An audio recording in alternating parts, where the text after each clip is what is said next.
और एक मिनट पहले कर hello, good evening friends, welcome to Juris prep classes.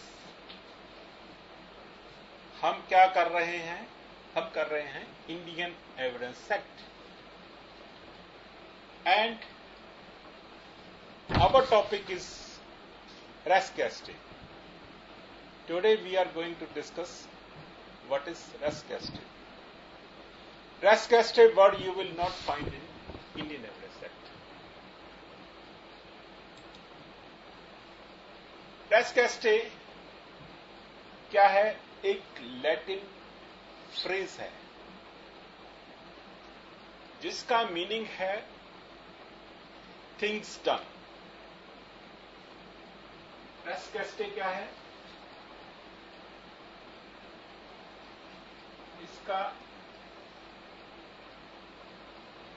Meaning क्या है? Things done.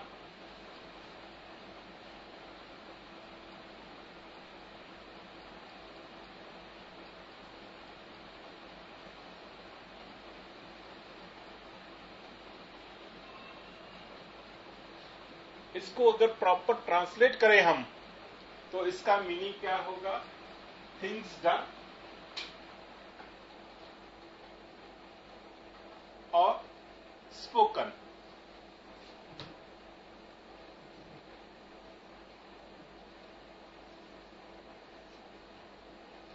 और वर्ड स्पोकन, और I can say something said.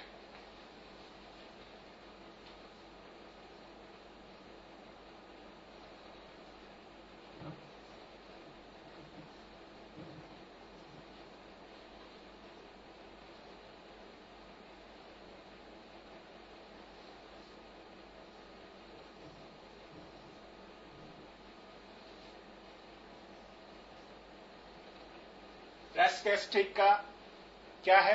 एक लैटिन टर्म है। अगर हम इसे ट्रांसलेट करते हैं इनटू इंग्लिश तो इसका मीनिंग आता है थिंग्स डन और वर्ड स्पोकन।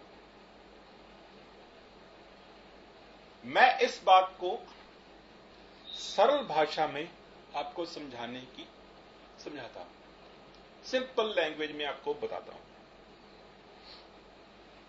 मैं क्या कर रहा हूं? मैं एक लेक्चर दे रहा हूं। ये लेक्चर क्या है? इस लेक्चर के द्वारा मैं क्या कर रहा हूं? इंडियन एविडेंस एक्ट की जो मुझे नॉलेज है उसे मैं ट्रांसफर कर रहा हूं आप लोगों को। ये क्या है? This is a transaction. ये लेक्चर देते समय, ये ट्रांजैक्शन के दौरान मैं कुछ काम करता हूं। क्या काम करता हूं? मैंने पेन पकड़ा हुआ है, मार्कर पकड़ा हुआ है।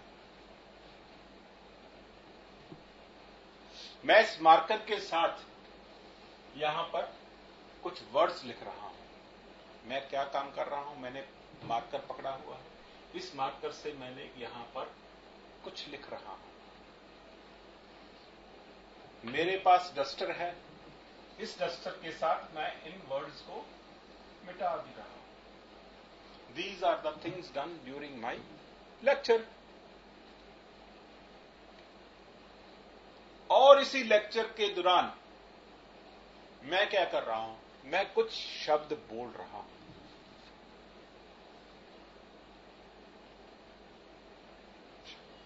कुछ शब्द ऐसे भी हैं जो रेलेवेंट हैं,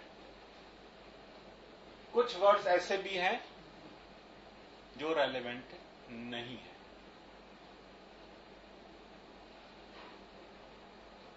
हमने सेक्शन 5 किया था इंडियन एविडेंस एक्ट का।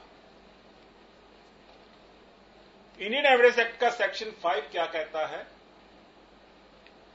हम एविडेंस जो है, जो सबूत देने हैं, हमने जो एविडेंस देना है अदालत के सामने, वो दो बातों का हम दे सकते हैं।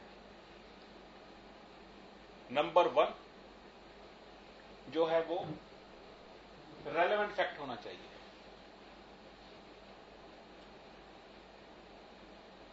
रेलेवेंट फैक्ट का मीनिंग क्या है? रेलेवेंट फैक्ट का मीनिंग क्या है? ये किसी ना किसी तरीके से दूसरे फैक्टों के साथ जुड़ा होना चाहिए। जो बाकी के फैक्ट्स हैं उनके साथ जुड़ा होना चाहिए। कैसे जुड़ा होना चाहिए? जैसे हमारा इंडियन एविडेंस एक्ट बताता है।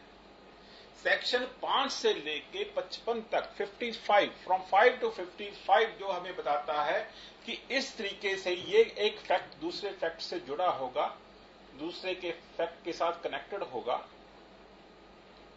5 से लेकर सेक्शन 5 से किस तरह से जुड़ा होगा, हम उस चीज का एविडेंस दे सकते हैं।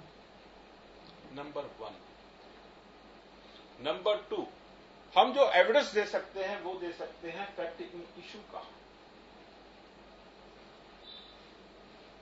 फैक्ट इन इशू क्या होता है? फैक्ट इन इशू का मतलब है को इंडियन एविडेंस एक्ट ने डिफाइन किया है,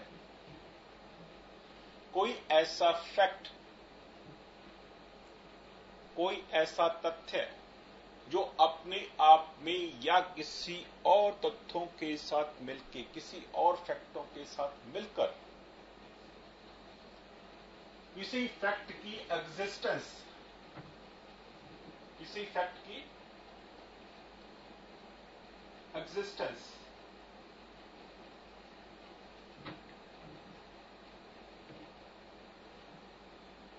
या उसकी नॉन एग्जिस्टेंस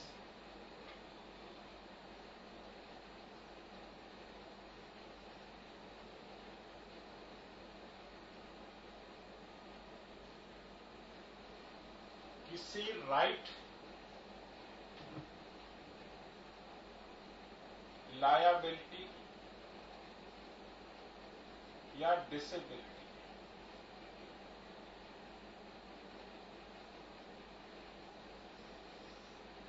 की एग्जिस्टेंस या नॉन एग्जिस्टेंस को बताता है, या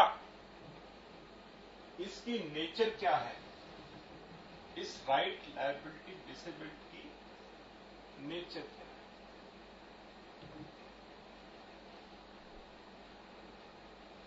इसे बताता है। इसकी एक्सटेंट क्या है, किस हद तक ये राइट अवेलेबल है, राइट, लायबिलिटी और डिसेबिलिटी किस हद तक अवेलेबल है, हमें ये बताता है। या हमें, या किसी ने कोई राइट को असर्ट किया है या किसी ने डिनाई किया है, ये बताता है। सेक्शन 5 हमें क्या बताता है? हम दो तरह का एविडेंस दे सकते हैं, या तो वो फैक्ट रेलेवेंट होना चाहिए या वो फैक्ट इन इशू होना चाहिए। रेलेवेंट फैक्ट क्या होते हैं? जो सेक्शन 5 से लेके 55 तक इंडियन एविडेंस एक्ट में बताए गए। फैक्ट इन इशू क्या है? कोई ऐसी राइट, लायबिलिटी या डिसेबिलिटी की एग्जिस्टेंस, नॉन एग्जिस्टेंस, नेचर क्या है उसकी, राइट की, लायबिलिटी की, डिसेबिलिटी की, उसका एक्सटेंट क्या है, किस हद तक वो राइट अवेलेबल है, किस हद तक लायबिलिटी है, किसी ने असर्ट किया है या किसी ने डिनाई किया है, ये जो सारी बातें हैं, दीज आर फैक्ट इशू। लेकिन आज हम क्या कर रहे हैं? Race caste. Race caste word आपको इंडियन एविडेंस एक्ट में नहीं मिलेगा, मैंने शुरू में बताया था, लेकिन ये इम्बाइब्ड है इंडियन एविडेंस एक्ट में। ये हमें मिलता है, अलग अलग सेक्शन से मिलता है, और मेनली जो सेक्शन डील करता है रेस कैस्टे वो है सेक्शन 6।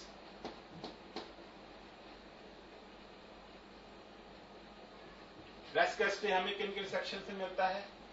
6, 7, 8 एंड 9। लेकिन जो मेन सेक्शन है रेस कैस्टे को डील करता है, दैट इज सेक्शन 6। सेक्शन 6 क्या कहता है? सेक्शन 6 कहता है अगर कोई फैक्ट इन इशू नहीं है, अगर कोई फैक्ट इन इशू नहीं है, लेकिन वो कोई काम है जो किया गया है, जब वर्ड स्पोकन किए गए हैं किसी ट्रांजैक्शन में,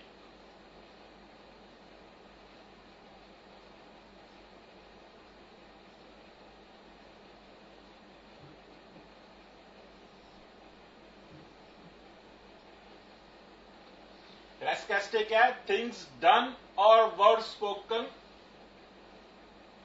ड्यूरिंग ए ट्रांजैक्शन।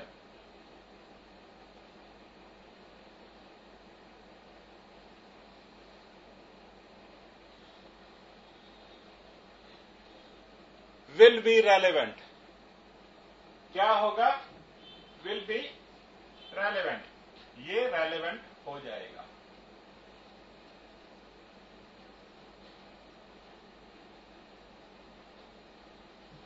ऐसे फैक्ट को रेलेवेंट फैक्ट माना जाएगा।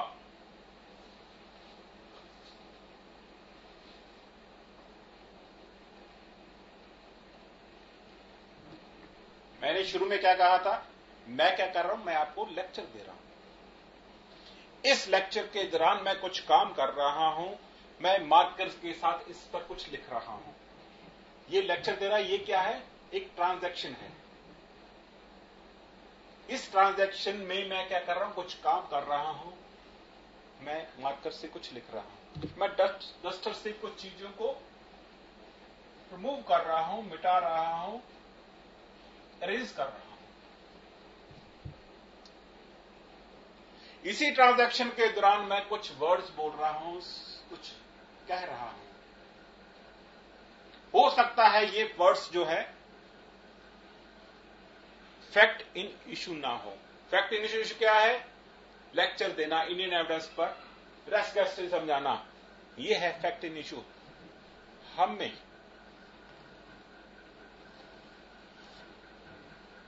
इस ट्रांजैक्शन में फैक्ट इन इशू क्या है?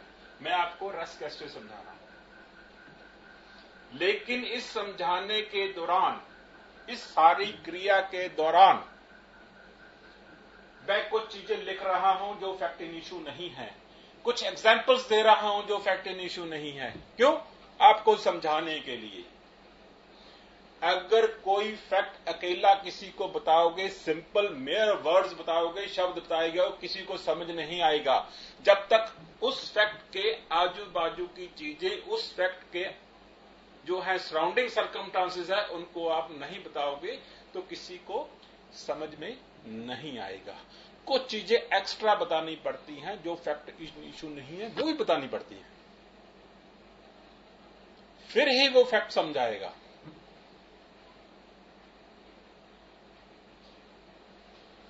So, रेस्केस्टे क्या? थिंग्स डन और word spoken during a transaction, it becomes a relevant fact.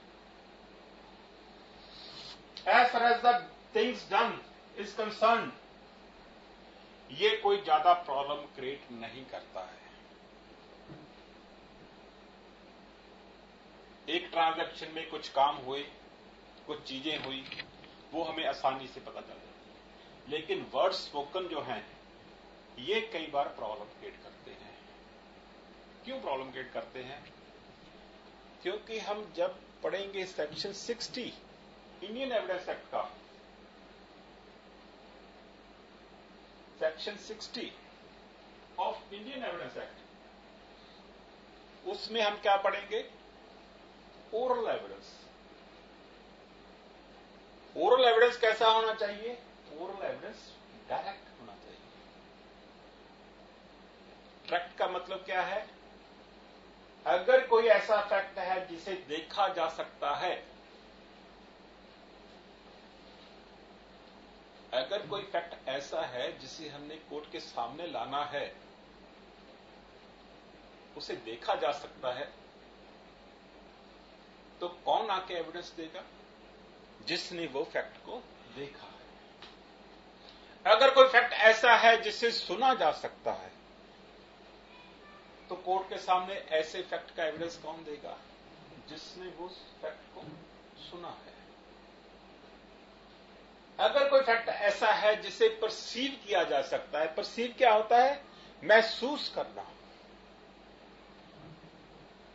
व्यक्ति की 5 सेंसेस होती हैं, 5 सेंसेस होती हैं। हम 5 सेंसेस से चीजों को महसूस करते हैं, थिंग्स को महसूस करते हैं। टच है, आइज है, हियरिंग है, टेस्ट है, ये सारी चीजें जो हैं परसीव करते हैं। अगर कोई फैक्ट ऐसा है जिसे परसीव किया जा सकता है, वही व्यक्ति आपके एविडेंस देगा जिसने परसीव किया है। अगर कोई फैक्ट ऐसा है जो ओपिनियन के रिगार्डिंग है, किसी एक्सपर्ट की ओपिनियन है, तो एविडेंस कौन देगा? जिसकी वो ओपिनियन है। अगर आप कहो कि मेरा एक फ्रेंड एक्सपर्ट है साइंस में और उसने ये कहा है, उसकी ओपिनियन मैं बताता हूं, कोर्ट कहेगी नहीं, अपने फ्रेंड को भेजो, जो एक्सपर्ट है उसी को भेजो। अगर इनके सिवाय कोई और व्यक्ति आता है तो वो डायरेक्ट एविडेंस नहीं होगा, वो एविडेंस होगा हेयरसे एविडेंस।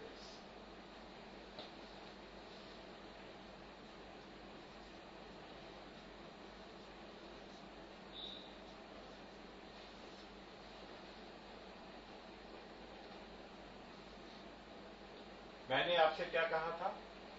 जहां तक वर्ड्स, कोई चीज काम करने का सवाल है किसी ट्रांजैक्शन के दौरान, ये आसानी से पता चल जाता है। लेकिन वर्ड स्पोकन किसी ट्रांजैक्शन में, वो पार्ट एंड पार्सल हैं किसी ट्रांजैक्शन के या नहीं, ये थोड़ी सी प्रॉब्लम क्रिएट करते हैं कभी कभी। ये क्यों करते हैं? क्योंकि ये इंटरफियर करते हैं हेयरसे एविडेंस के। हेयरसे एविडेंस को हम रिसीव नहीं करते हैं, को माना नहीं जाता है। लेकिन रेस कैस्टे क्या है? इसकी एक्सेप्शन है।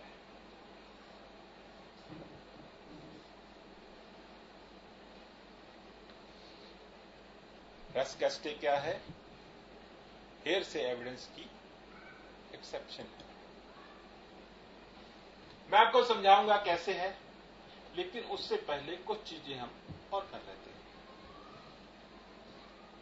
ये जो ट्रांजैक्शन है, ये ट्रांजैक्शन जो है ये सिविल भी हो सकती है,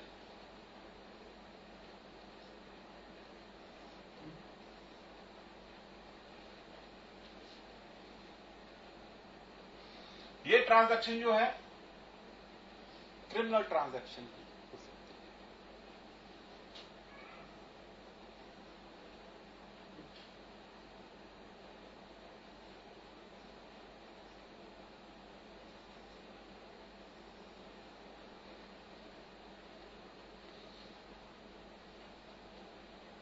सिविल ट्रांजैक्शन की एग्जांपल क्या है?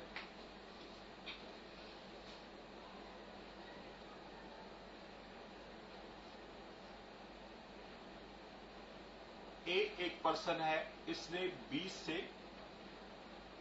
कुछ चीजें मंगवाई, इसने ऑर्डर किया कि मुझे कुछ गुड्स जो है वो डिलीवर कर दो। से फॉर एग्जांपल, ए कहता है मुझे 100 बैग्स ऑफ राइस सप्लाई करो।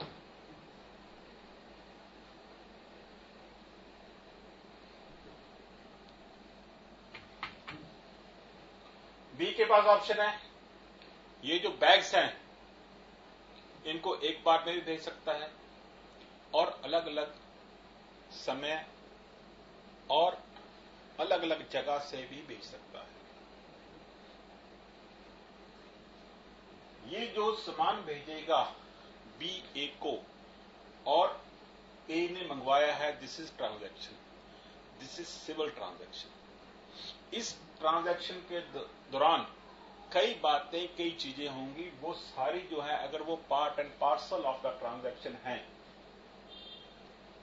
तो वो रस्ट कैस्केड में आएंगी।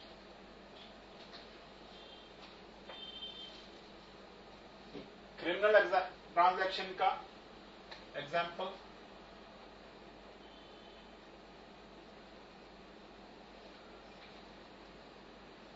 एक पर्सन है, ये बी को मार रहा है, उसे हर्ट कर रहा है या उसका मर्डर कर रहा है। इस ट्रांजैक्शन के दौरान क्या होगा? ए बी को मार रहा है, बी कुछ ना कुछ कहेगा, कुछ बोलेगा या रोएगा। कुछ लोग जो है इस ट्रांजैक्शन को देख रहे हैं, C D E F G. सी कहता है बी को ना मारो, सी क्या कहता है? बी को ना मारो। डी कहता है छोड़ दो। ई कहता है ए ये क्या कर रहे हो आप, फंस जाओगे।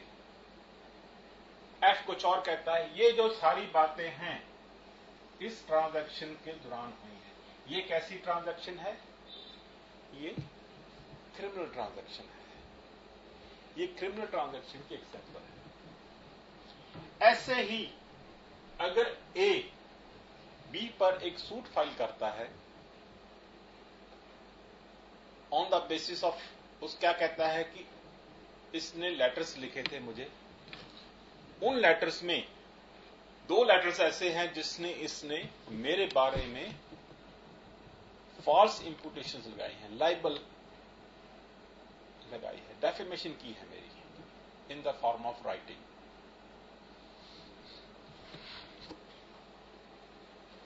फैक्ट इन इश्यू क्या है? क्या बी ने ए के खिलाफ कोई फॉल्स इंपुटेशन, फॉल्स एलिगेशन लगाए हैं या नहीं? लेकिन ए और बी के अंदर कॉरेस्पॉन्डेंस होती रही है, वो आपस में एक दूसरे को लेटर लिखते रहे हैं। पहले भी उन्होंने 40-50 लेटर्स लिखे हैं। फैक्ट इन इश्यू क्या है? 2 लेटर्स। लेकिन बाकी के जो लेटर्स हैं, जो खत हैं, जो पत्र हैं, वो भी जो है पार्ट ऑफ द ट्रांजैक्शन होंगे।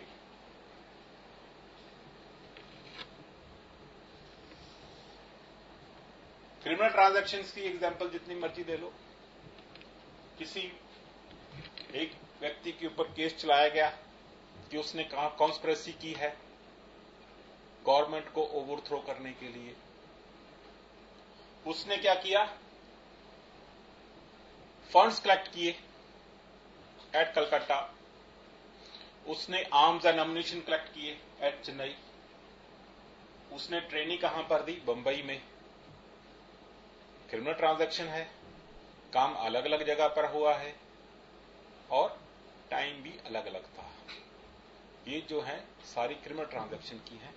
अगर ये part of the same transaction है तो रेस कैस्ट्री में आएगा।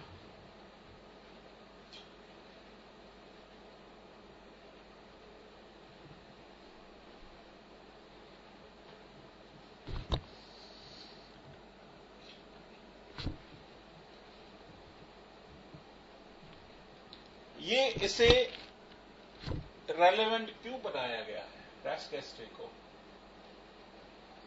फैक्ट इन इश्यू नहीं है लेकिन फिर भी रेलेवेंट बनाया गया, क्योंकि एक फैक्ट को अकेले में समझना, आइसोलेशन में समझना इज नॉट पॉसिबल, आसान नहीं होगा।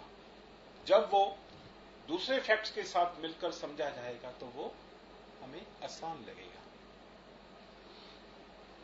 मैंने आपसे कहा था कि वर्ड स्पोकन जो है ये थोड़ी सी प्रॉब्लम क्रिएट करते हैं, इसलिए कोर्ट्स ने क्या किया? कुछ स्ट्रिक्ट रूल्स बनाए हैं, प्रिंसिपल्स बनाए हैं, कॉशियस कोर्ट्स कॉशियस रही हैं इनमें एक्सेप्ट करने में जो word spoken during a transaction है। उसके लिए क्या क्या रूल्स बनाए हैं? नंबर 1 रूल है जो वो है ये जो वर्ड स्पोकन है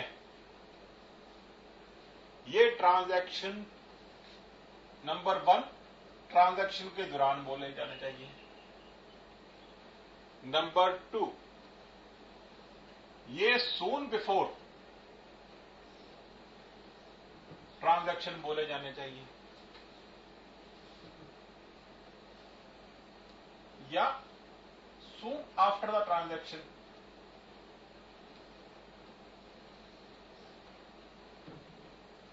लेकिन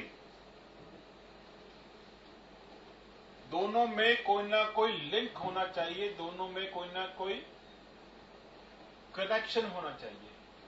ट्रांजैक्शन अभी चल रही होनी चाहिए। ट्रांजैक्शन अभी चल रही होनी चाहिए। दोनों में कोई ना कोई लाइव लिंक होना चाहिए।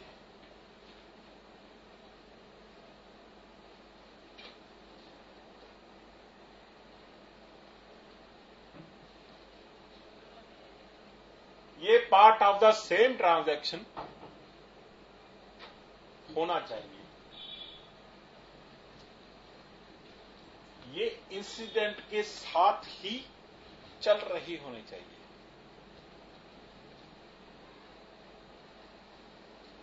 इनमें इतना फर्क नहीं होना चाहिए, इतना समा नहीं होना चाहिए कि किसी व्यक्ति के पास सोचने का समय हो या डेलिब्रेट करने का समय हो या कोई फॉल्स स्टोरी इसमें ऐड करने का समय हो।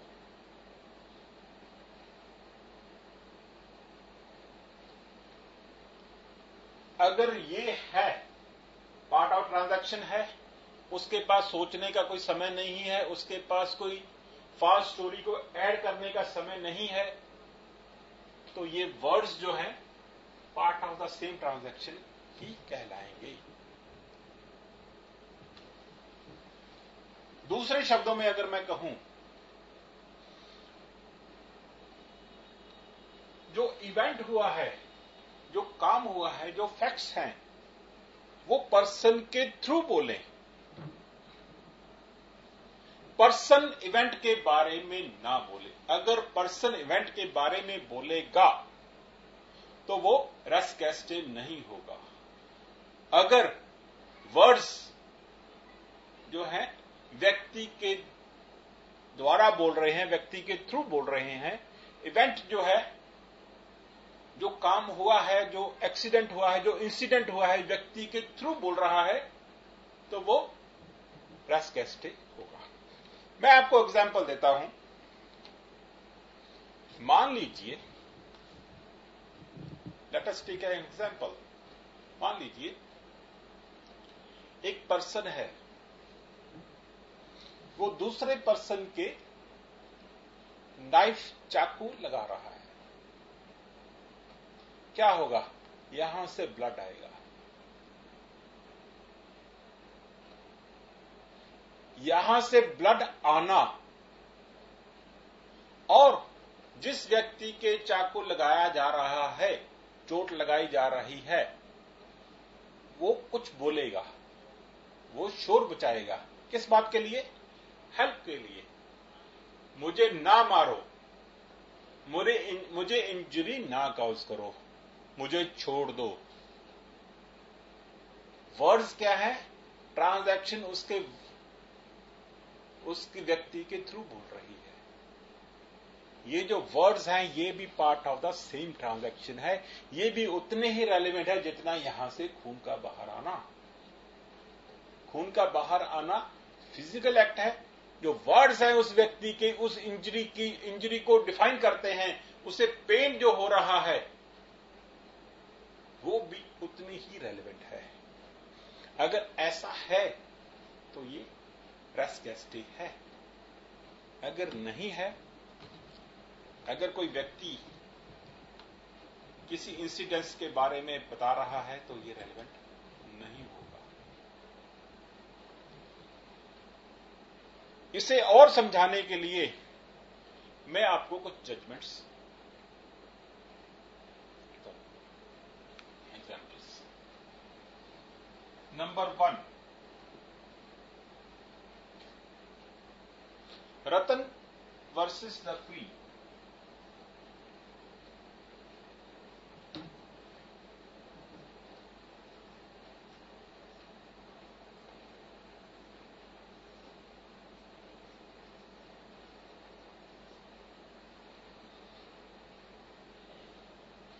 इस केस में क्या हुआ? A person was prosecuted for murder of his wife. A ने क्या किया? अपनी वाइफ का कत्ल कर दिया और उस पर्सन का डिफेंस था कि गोली गलती से लगी, एक्सीडेंटली लगी मेरी वाइफ को। लेकिन इस केस में एविडेंस था ऑपरेटर का, टेलीफोन ऑपरेटर का। टेलीफोन ऑपरेटर क्या करता है? क्या कहता है?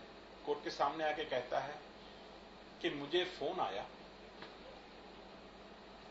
और उसमें एक लेडी बोल रही थी, वो कह रही थी गेट मी द पुलिस। आपको याद होगा आजकल तो मोबाइल आ गए, पहले क्या होता था? टेलीफोन होता था, लैंडलाइन। वो क्या होता था? उसका प्रोसीजर क्या था? हम रिसीवर को उठाते थे, डायल करने की जरूरत नहीं है। जब भी रिसीवर को उठाते तो ऑपरेटर बोलता था, वो पूछता था हाँ जी बोलिए क्या चाहिए। तो आप क्या कहते थे?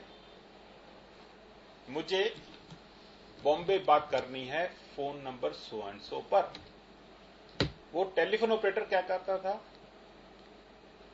वो आपको फोन मिला कर देता था और जब फोन मिल जाता था तो आपको वो कॉल आ जाती थी, आपका फोन लाइन पर है, फोन उठाओ। उधर से ऑपरेटर बोलता था। इस केस में भी ऐसा ही हुआ। लेडी ने फोन उठाया और बोला मैं सो एंड सो बोल रही हूं, सो एंड सो अपार्टमेंट से बोल रही हूं, गेट मी द पुलिस।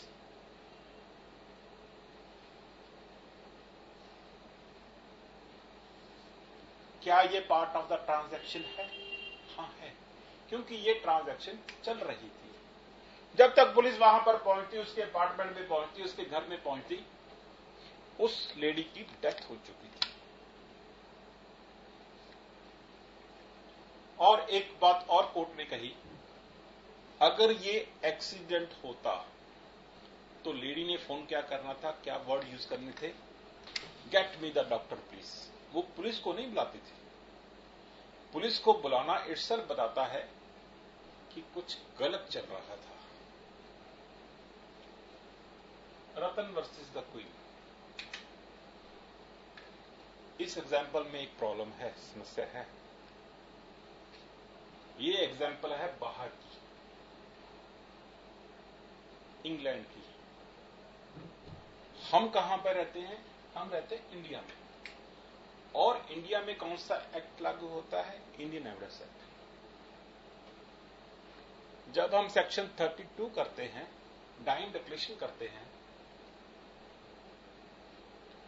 तो उसमें आता है कि डाइंग डिक्लेरेशन में जो व्यक्ति अपना डिक्लेयर कर रहा है, डाइंग डिक्लेरेशन दे रहा है, उसे expectation of his own death कोई जरूरी नहीं है, लेकिन इंग्लैंड में है। इंग्लैंड में अगर व्यक्ति जो है दो डाइंग डिक्लेरेशन जो कह रहा है, बता रहा है, अगर वो एक्सपेक्ट करता है कि मेरी डेथ हो जाएगी इस ट्रांजैक्शन में, तभी वो डाइंग डिक्लेरेशन माना जाएगा, नहीं तो वो डाइंग डिक्लेरेशन नहीं माना जाएगा। मैं आपको इसलिए बता रहा हूं, आपके मन में डाउट हो सकता है ये डाइंग डिक्लेरेशन होता कि नहीं होता। वो लेडी ने कहा get me the police, England में इसको डाइंग लोकेशन नहीं माना जाएगा, क्योंकि उसे एक्सपेक्टेशन नहीं थी लेडी को कि मेरी डेथ हो जाएगी। लेकिन वहां पर ये part of the same transaction माना गया, रेस गेस्टे माना गया, इसलिए ये एडमिसिबल हो गया। अगर यही फैक्ट्स इंडिया में होते तो शायद ये डाइंग लोकेशन भी हो जाता। लेकिन मेरा टॉपिक डाइंग लोकेशन नहीं है। मैं आपको क्या समझा रहा हूं? मैं आपको समझा रहा हूं रेस गेस्टे का डॉक्ट्राइन क्या है। ये एग्जाम्पल किसकी है? रेस गेस्टे की है, डाइंग डिक्लेरेशन की एग्जाम्पल नहीं है। प्लीज नेक्स्ट एग्जाम्पल वो है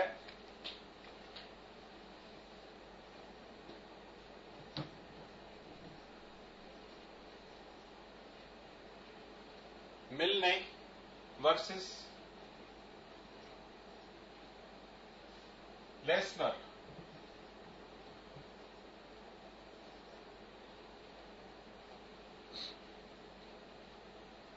इसमें केस में क्या था? क्वेश्चन था कोर्ट के सामने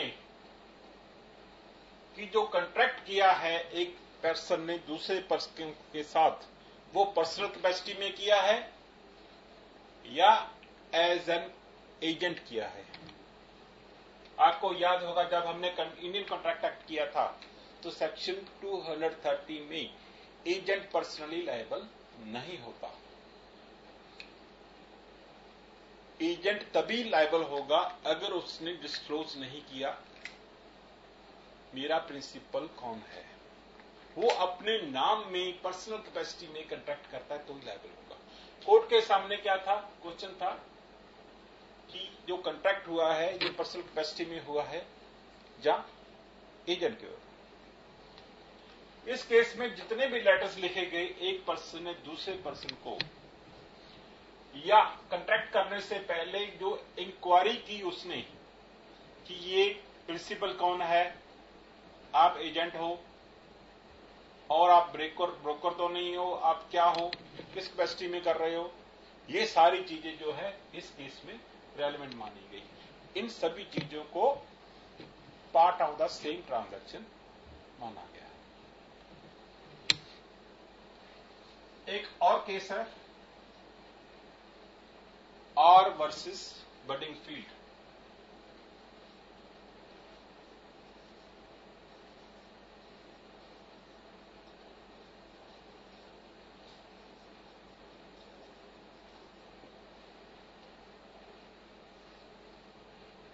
इस केस में क्या होता है? एक लेडी, एक वुमन, एक औरत सडनली अपने कमरे से बाहर आ जाती है। उसका जो गर्दन है वो कटी हुई है और आकर अपनी आंटी को कहती है, ओ आंट, ओ डियर आंट, आंटी देखो बडिंगफील्ड ने क्या कर दिया मेरे साथ, और उसकी डेथ हो जाती है। Question before the court was whether this statement was part of the same transaction. क्या कहोगे आप? No, it was not part of the same transaction. जो भी ट्रांजैक्शन थी वो तो कमरे में पहले ही हो चुकी है, फिनिश हो गई वो तो।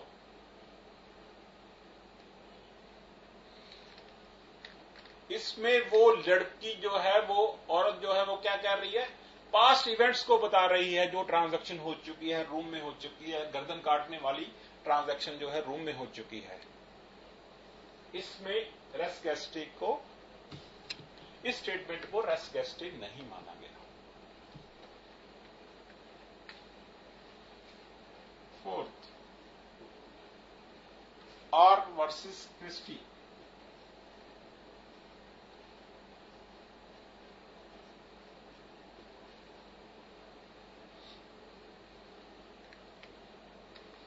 इस केस में क्या हुआ? एक पर्सन को, एक बच्चे को जो है उसे असॉल्ट किया गया और असॉल्ट होने के बाद जो है उसने वो अपना स्टेटमेंट जो है लड़के ने अपनी मदर को बताई। इसे भी जो है नॉट एडमिसिबल पाया गया एज पार्ट ऑफ द रेस्केस्टे। रेस्केस्टे के बेसिस पे इसे भी नहीं माना गया। कुछ इंडियन एग्जांपल्स कर लेते हैं।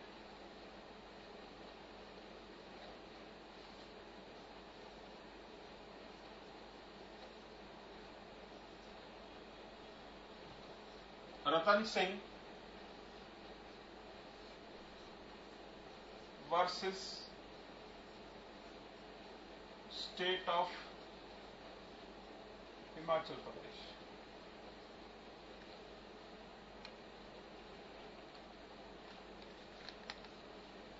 इसमें क्या होता है, इस केस में क्या होता है, फैक्ट्स याद हैं आपको। इस केस में क्या होता है, एक पर्सन जो है, आई एम सॉरी पर्सन नहीं, एक लेडी है, दो लेडीज वो सो रही थी शाम को, रात को सो रही थी। एक लेडी को आवाज आती है दूसरी लेडी की,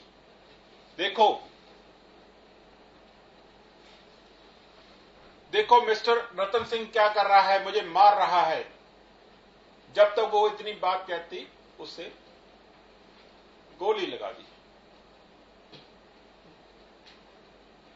जो रतन सिंह ने गोली चला दी। इसने क्या कहा, लेडी ने क्या कहा कि ये देखो ये आदमी मुझे मार रहा है, गोली चलाने वाला है। इसके ऊपर क्या करता है, तभी वो उसे गोली मार देता है और उस लेडी की डेथ हो जाती है। Now the question before the court was whether this statement of the lady कि देखो ये मुझे रतन सिंह मुझे गोली मार रहा है, whether it's a part of the same transaction और नॉट। क्या कहोगे आप, क्या ये है?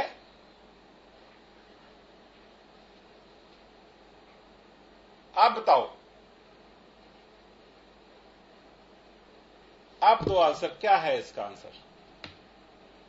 मैं आपको जवाब